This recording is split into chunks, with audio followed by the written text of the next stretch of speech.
বলতে কি বোঝায়? Definition of bus. In computing a bus is refers to a communication pathway or data transfer system that enables different components of a computer system to communicate and share information with each other. তার মানে বাস বলতে বোঝাচ্ছে যে একটা communication pathway.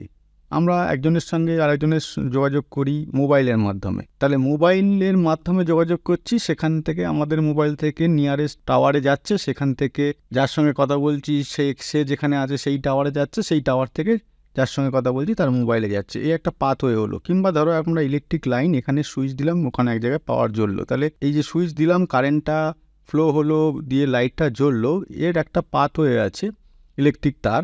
এখানেও ঠিক তেমনি কমিউনিকেশনের জন্য বলো বা ডাটা ট্রান্সফারের জন্য বলো, যে একটা পাথওয়ে থাকে, যেটা কিনা বিভিন্ন কম্পিউটারে বিভিন্ন যে কম্পোনেন্ট আছে, চিপসেট, বিভিন্ন চিপসেট আছে, বিভিন্ন আইসি আছে, প্রসেসর আছে, মেমোরি আছে, এই সবের মধ্যে যে কমিউনিকেশন পাথওয়েটা, নিজেদের মধ্যে যে যোগাযোগকারী যে পাথওয়েটা, সেটাকেই আমরা বাস বলে এখানে বলছি।